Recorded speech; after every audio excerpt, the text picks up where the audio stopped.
This podcast is intended for a mature audience. Listener discretion is advised.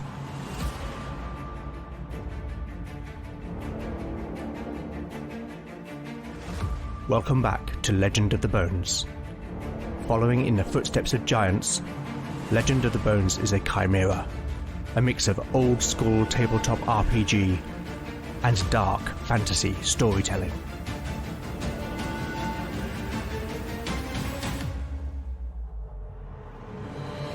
As its name might suggest, in Legend of the Bones the dice rule.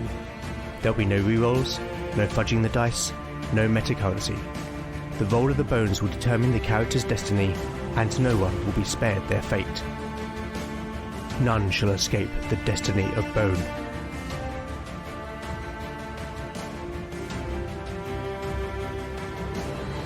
Last time on Legend of the Bones. The party entered a chamber that contained a number of intricately carved pillars and 8 stone portals, which Valen surmised were the graves of the king's bodyguard. The mage deciphered the meaning of the carvings and deduced that the pillars formed an unseen boundary, which when crossed would open the portals. With this knowledge, the party were able to take up a defensive formation before crossing the boundary and waking the undead guardians. In the fight that followed, Beric, Lena and Kia were injured by the Draga revenants, but Lena was able to turn the creatures to the power of her faith. Beric and Torsten then cut the Draga down as they put up no resistance. And after searching the chamber and finding a potion and a scroll, the party returned to where the miners had broken through into the small cavern to rest for the night. In the morning, Lena prayed for Beric to be healed, and Valen identified the potion as a healing draught, which restored the fighter to full health. The mage studied the scroll, which seemed to be an account of the reign of the king, Vortigern. It described how the crown, with its 5 jewels, gave power to the tyrannical ruler, and how after Vortigern was finally defeated, the crown was broken, and the jewels entrusted to the keeping of 5 mages. Valen reflected on the account, and had an epiphany that one of the jewels was the diamond set in his master's amulet, the amulet stolen by the Brethren of the Purifying Light.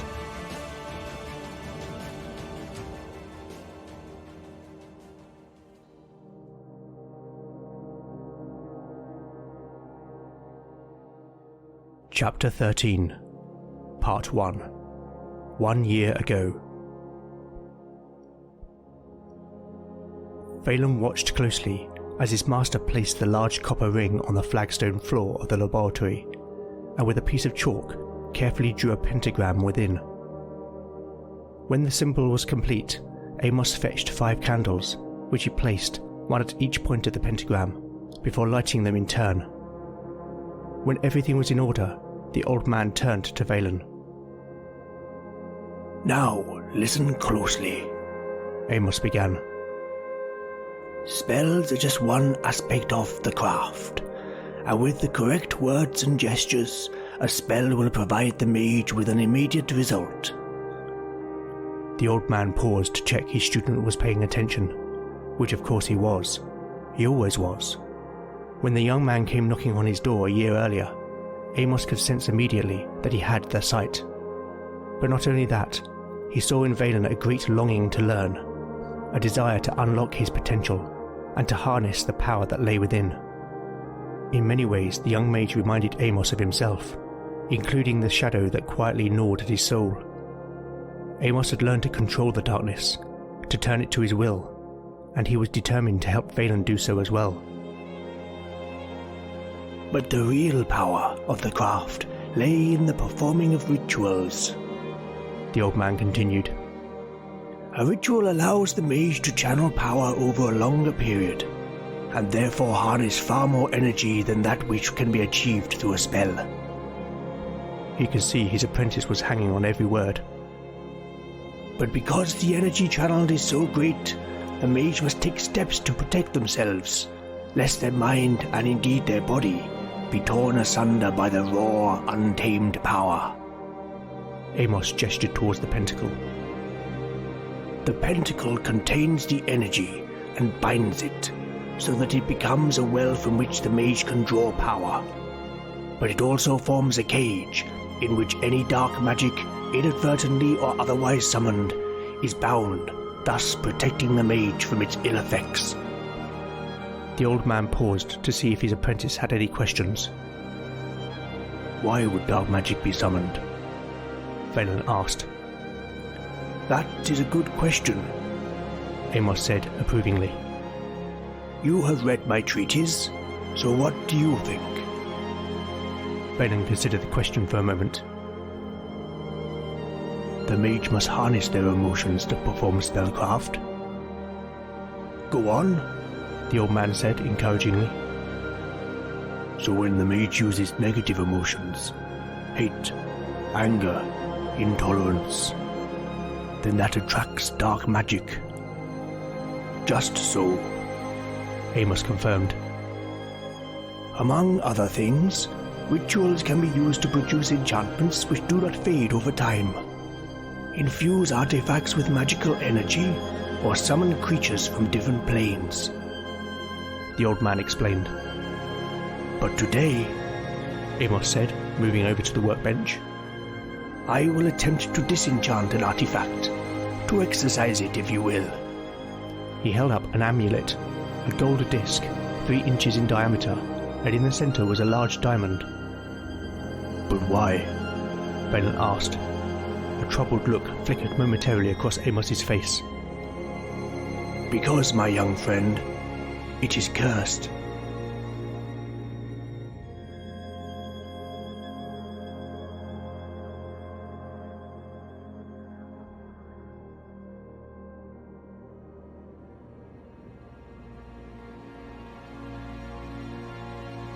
Chapter 13, Part 2, Day 19, Morning. Party status: Beric, 17 out of 17 hit points. Lena, 8 out of 10 hit points. Kier, 6 out of 7 hit points. Valen, 7 out of 7 hit points. Torsten, 7 out of 8 hit points.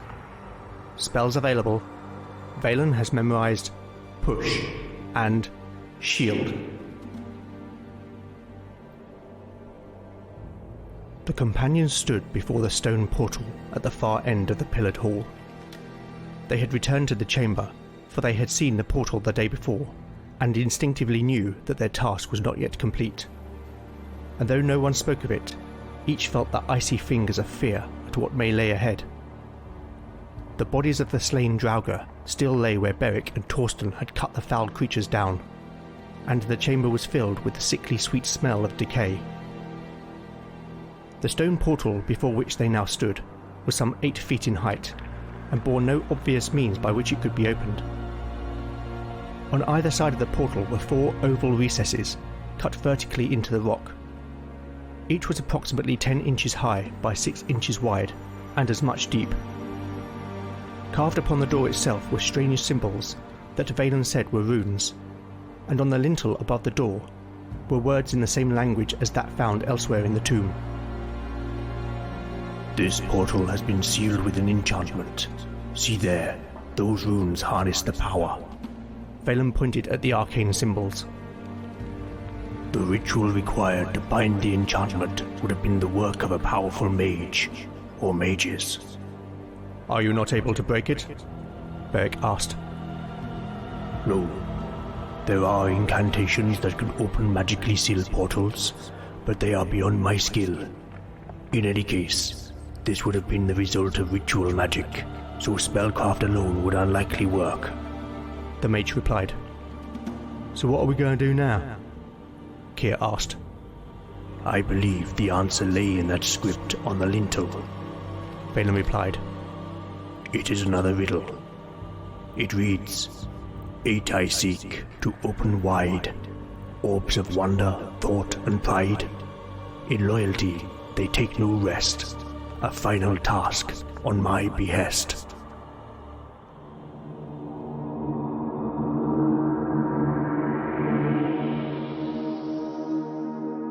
I am sure many of you have already figured out how this door opens, but let us see whether Valen can. Once again, I am going to make an intelligence check for the mage.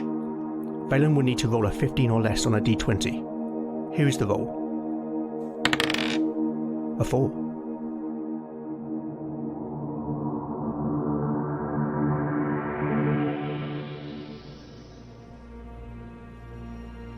What does that mean?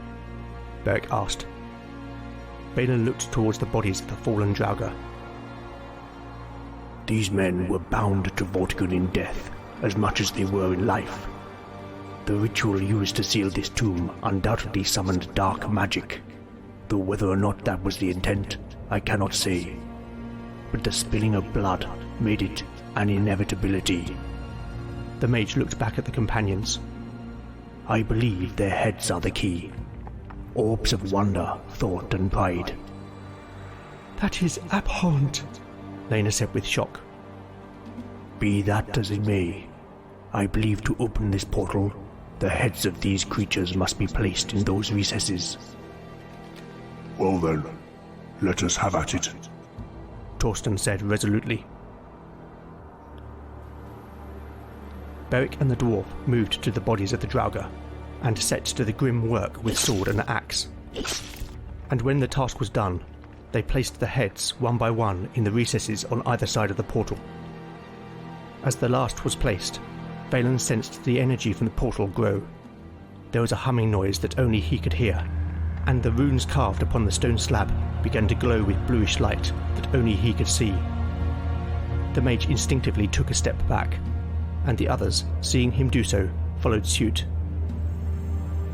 Then came a low rumbling sound, and the scrape of stone against stone, and the slab fell backwards to slam on the floor.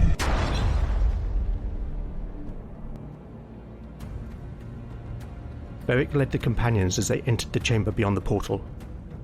They found themselves in a large cavern, at least 80 feet in diameter.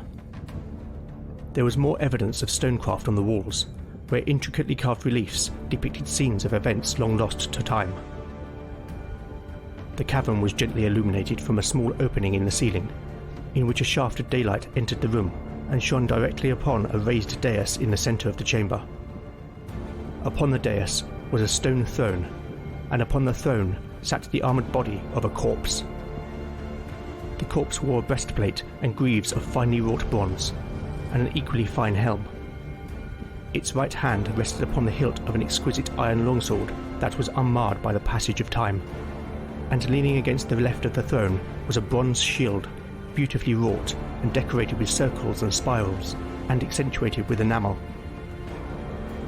The flesh of its body and face was withered and sunken, yet preserved from the worst ravages of time, and its mouth, where the lips had peeled back, wore a rictus that was both grotesque and sardonic. As the companions observed all this, a bluish-white light flickered into life within the sunken sockets of the Draugr King's eyes. Its mouth opened to a fixed position, but moved no more as a spectral voice echoed around the cavern. Who trespasses on the King's domain? Those who seek to end the curse of this place, Beric replied in defiance, but his answer was met with a chill laugh. Well, seekers, thou shalt find only death. With that, there was a creaking sound as the Draugr King got to its feet and pointed its sword at the companions. Thou shalt serve me in death. Entering combat. The companions have disturbed the undead remains of King Vortigern. Like the creatures guarding the previous chamber, Vortigern is a Draugr, albeit the more powerful hero type. Now fortunately, Vortigern is not in possession of the crown which made him such a formidable warlord, but he undoubtedly presents challenge and risk for the party. Draugr heroes are 7 hit dice monsters, with a +7 to all attack rolls. Vortigern is wearing bronze armour and carries an ornately decorated bronze shield conferring an ascending armour class of 15, and is armed with a longsword which deals 1d8 points of damage. In addition, Draugr heroes have the ability to automatically cast the following spells once per day, without the need for a successful intelligence check: Hold Person, Cause Light Wounds, and Weakness, which is a homebrew 2nd level magic user spell. You can find the full creature profile plus details of the spell Weakness at legendofthebones.blogspot.com. So let us see how many hit points Vortigern has. Rolling 7d6. 29. Okay, this is going to be one tough fight. Let's get to it. Round 1. I am going to rule that neither side is surprised. Initiative. Vortigern. A 1. The party. A 3. The party get the jump on Vortigern. Keir knocks an arrow and shoots. With his dexterity bonus and the bonus for short range, Keir needs to roll a 13 or more. A 15. 4. 4 points of damage. The rogue's arrow thumps into Vortigern's right breast. Valen attempts to cast shield upon himself. He needs to roll a 15 or less to pass a successful intelligence check. An 11. A translucent barrier surrounds the mage. Valen now has an armor class of 15 in melee. As a second level cleric, Lena cannot turn 7 hit dice undead, but realistically she would not know the power of this creature. Therefore, I am going to rule that Lena will waste her action by attempting to turn it. Arm outstretched, holy symbol in hand, she commands the creature. In the name of Solon, I command thee, go back to hell! Vortigern silently laughs, and the realization hits Lena that this creature is beyond her power to turn. Beric charges forward to attack. With his bonus, he needs a 13 or more to hit. An 11. Vortigern blocks the attack with his shield. Torsten charges alongside Beric. He also needs a 13 or more. But with a 12, Vortigern parries the dwarf's axe. Not a great start for the party, and now it's Vortigern's turn to attack. I am going to randomly roll to see whether it attacks Beric or Torsten. It's Torsten. With its attack bonus, the undead king needs only to roll an 8 or more to hit the dwarf. Here is the roll. A 19. Torsten is currently on 7 hit points, so this blow has the potential to kill him. Time to cross those fingers. Here is the damage roll on a d8. A 5. Vortigern's sword bites into the dwarf's shoulder, and he cries out in pain. Round 2. Initiative. Vortigern. A 3. The party. A 6. Despite their poor start, the party managed to take the advantage. Keir knocks another arrow. He needs a 13 or more. But a 3 means the rogue cannot see a clear shot in the melee. Seeing Torsten wounded, Valen attempts to cast Push. Here is his casting roll. A 5. The mage creates an invisible force that throws Vortigern back. 6 yards. Okay, I am going to roll another d8 to determine Vortigern's distance in yards from the stone throne. If that result is equal or less than 6, then Vortigern will hit the throne and take damage. Here is the roll. A 5. Okay, rolling damage on a d4. A 4. Okay, one final roll to see if the Draugr King falls prone. A roll of 1 to 3 on a d6 means he will. A 5. Despite the huge force with which he is thrown back, Vortigern manages to stay on his feet. Beric charges forward again, hoping to catch the Draugr off guard. He needs a 13 or more. A 19, 4. 7 points of damage. That's more like it. Beric's sword slashes Vortigern across the chest as the Draugr recovers from Valen's spell. Despite his wound, Torsten also runs forward. He needs a 13 or more.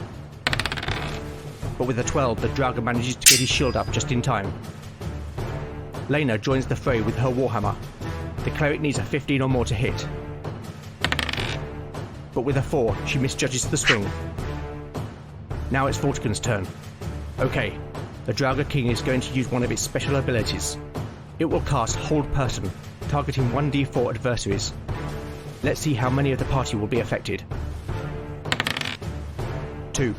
Okay, I think it makes sense that Vortigern would target the 2 warriors, Beric and Torsten, who each get to make a save versus spell to resist. Beric needs to roll a 16 or more. A 9. And Torsten needs to roll a 12 or more. A 4. As the spell is cast, the pair feel their limbs and joints stiffen and they become immobile. They will be unable to move for 9 turns, which puts them out of this fight. The party are now in real danger. It's critical that they win the next initiative, if only to draw Vortigern's attention away from Beric and Torsten. Round 3. Initiative. Vortigern. A 2. The party. A 3. With no more spells available, and seeing Beric and Torsten held, Valen runs forward to attack with his quarterstaff. He needs to roll a 15 or more to hit. An 18! Way to go, Valen! The mage cracks his staff on the Draugr's head for 2 points of damage. Lena tries to strike with her warhammer. She also needs a 15 or more. A 16 for 2 points of damage. Lena strikes low and connects a glancing blow off Vortigern's shin. With Vortigern's attention drawn by Lena and Valen, Keir will spend this next round moving into a backstab position. Now it's Vortigern's turn. I will randomly roll to see whether he attacks Lena or Valen. It's Valen. This is a real moment of danger for our mage. With his attack bonus, the Draugr King needs just an 8 or more to hit. But with a 4, Valen dodges Vortigern's blade. Round 4. To recap, Vortigern is down to 8 hit points, but if the party loses the initiative here, they are going to be in real peril. Initiative. Vortigern. A 6. The party. A 4. Okay, I will randomly roll to see whether Vortigern attacks Lena or Valen. It's Lena. I think this makes sense. The cleric presents the most obvious threat. The Draugr needs just an 8 or more to hit. Here is the roll. A 9 for 5 points of damage. Vortigern brings his sword down on Lena's right shoulder.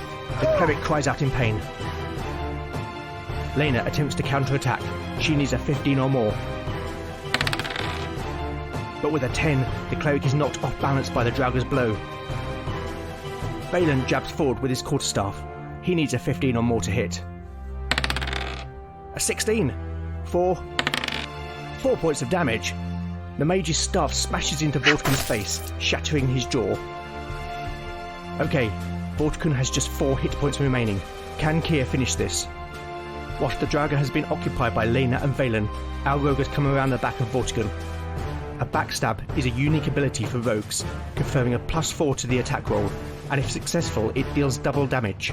This means that Keir needs to roll an 11 or more. If he misses this, then it is highly likely that one or more of the characters will die, and we could even be looking at a total party kill. Here is the roll. An 11. That was too close, but it is not over yet. Keir needs to roll a 2 or more on a d6 to do enough damage to finish Vortigern. Here it is. A 4. Keir thrusts forward with his sword. The blade plunges into the Draugr's back and pierces its black heart. It hangs there for a moment, and then falls.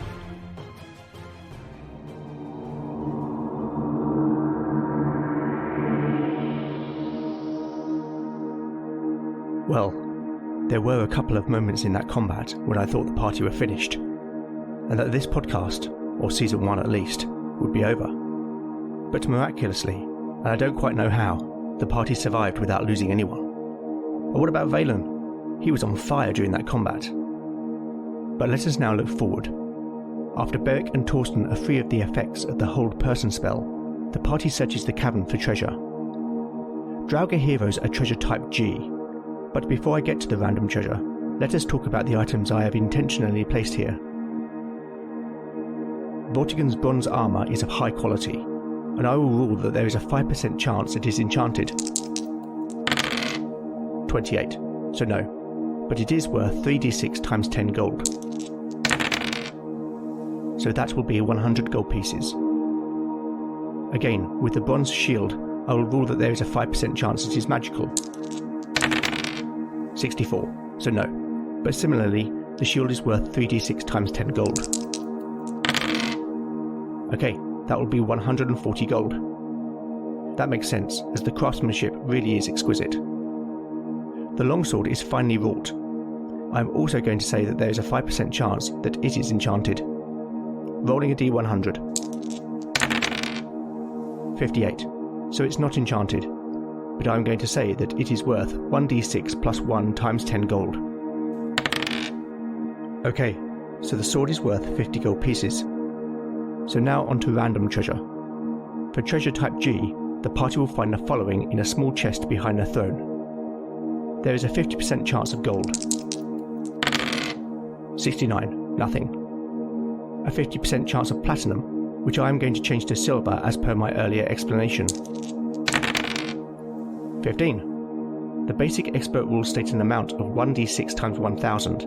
I'm going to change that to 1d6 times 100. Okay, so 200 silver shillings. There is a 25% chance of gems. 32, nothing. A 25% chance of jewellery. 36, no jewellery. And finally, a 35% chance of magical items. 68, nothing. That random treasure was not brilliant, but the other items more than made up for it. So with that done, let's get back to the story.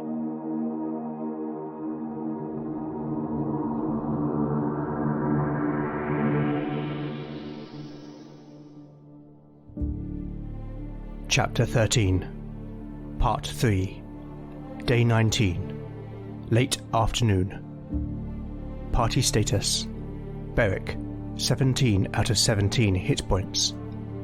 Lena, 3 out of 10 hit points. Kier, 6 out of 7 hit points. Valen, 7 out of 7 hit points. Torsten, 2 out of 8 hit points.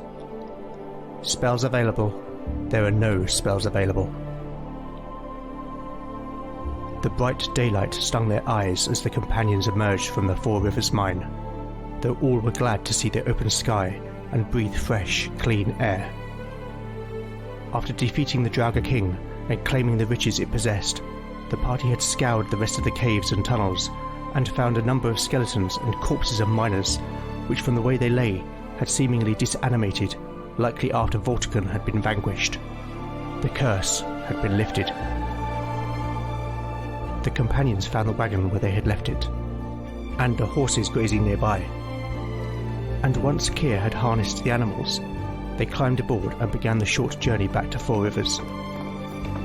Ahead of them, the sun had begun its westerly descent, and everywhere cast long shadows. From their elevated position, they could see the vast expanse of Tane Lake beyond the settlement, the water shimmering in the hazy golden light. The wagon rumbled on. The ground to the left rose, obscuring the settlement and the lake beyond, though the smoke of evening fires could still be seen drifting lazily up into the sky. To the right, a buzzard hovered gracefully above the scrub, before suddenly diving down to catch some unseen prey. After a quarter of a mile, the track dipped down once again, and Four Rivers came more clearly into view, and it was immediately apparent that all was not well.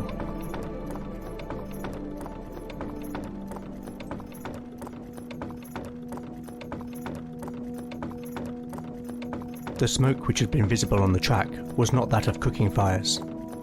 Several of the buildings had been reduced to nothing more than blackened and charred stumps, which still smoked gently.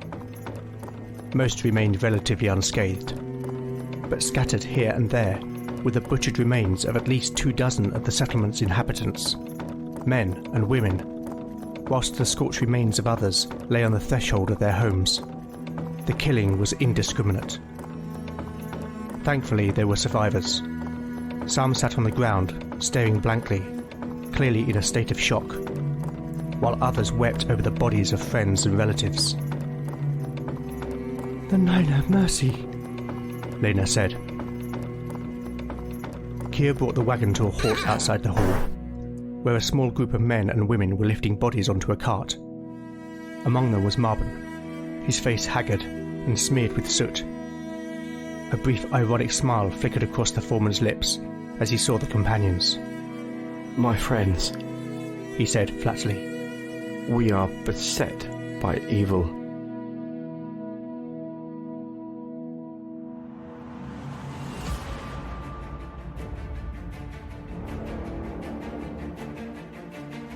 Thank you for listening to Legend of the Bones. If you like what you've heard, then please consider giving it a 5-star review in your podcatcher of choice. Positive reviews really do help the show reach new listeners. I would like to thank this episode's voice talent. Returning as Marbon is Jim Hurst.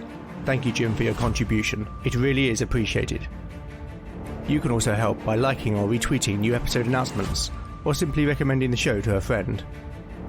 I'd also love to know what you think of the show, and I do respond to every message I receive.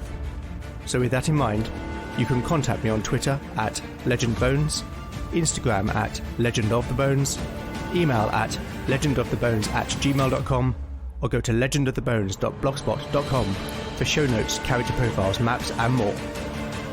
Join me next time to find out what awaits our adventurers as the bones decide their fate. None shall escape the destiny of bone.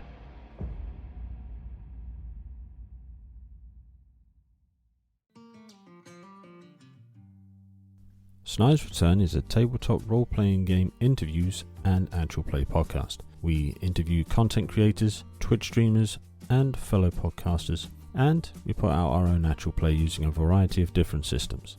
So come and join us, come and have a listen. You can find us on Twitter at ReturnSnyder. You can find us on Instagram, Facebook, or check out our website at www.snidesreturn.squarespace.com.